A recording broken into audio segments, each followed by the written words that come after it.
Hi friends, I'm Father Kerry Walters, pastor of Holy Spirit American National Catholic Church. This is a special Holy Spirit moment, one I wish I didn't have to record.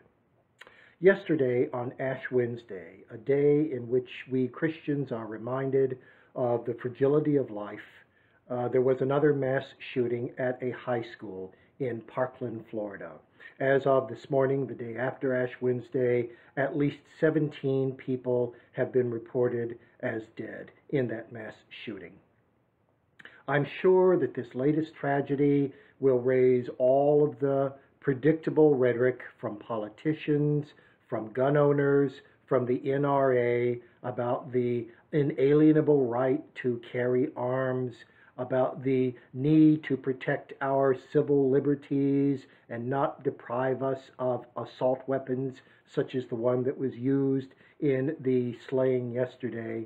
I'm sure that public figures will express the heartfelt prayers and perhaps not so heartfelt prayers for the families of those who were slain. And then I'm equally afraid that nothing will happen to remove these weapons of death from society.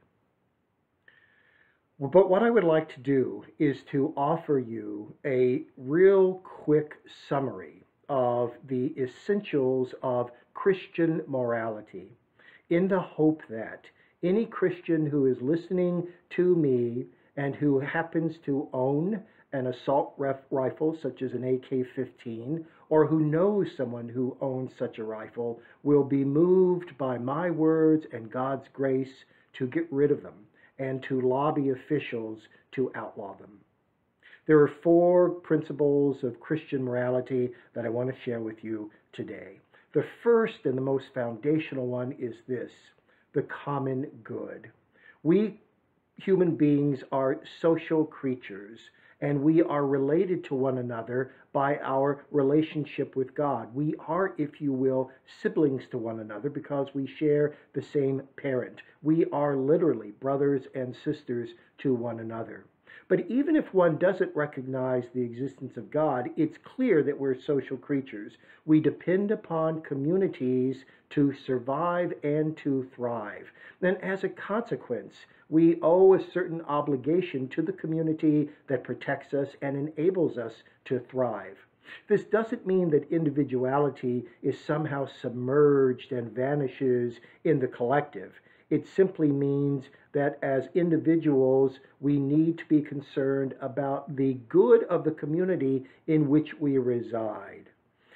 Christian morality in no way, shape, or form can embrace the rugged Marlboro cowboy individualism that has become a trope, a mantra in this nation. The first moral principle then in Christianity: common good. Second moral principle in Christian morality: the universal destination of goods.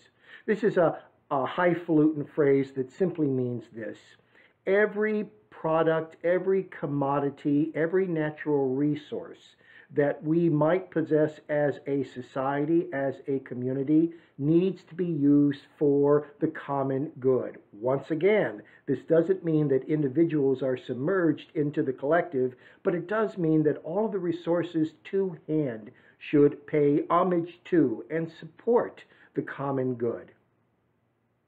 Moral principle in Christianity 3.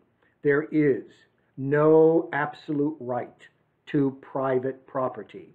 Private property is a good. Private property is a right. There's no doubt about that in the Christian ethos. But what is also undoubtable is that we have no absolute right to any commodity that violates the universal destination of all goods and that threatens the common good. And I want to suggest to you that if there was ever a commodity that fails in this regard, it is the assault weapon. Christian morality principle number 4. There is a preferential option to those in society who are least privileged, least powerful, most at risk. The people who were killed by these assault weapons over and over and over again are children, in elementary schools, in middle schools, in high schools. They are people, if they are adults, who are enjoying themselves at nightclubs or at theaters or at outdoor concerts. These are innocent people who have done absolutely nothing to deserve what happens to them. These are people who we as a Christian society ought to be looking out for. If we do not observe, we Christians, if we do not observe these four fundamental principles of Christian morality, what right do we have to call ourselves Christians? If we respond to each one of these horrendous events merely by mouthing the same old platitudes about how our hearts go out to the victims and their families, what right do we have to call ourselves Christians?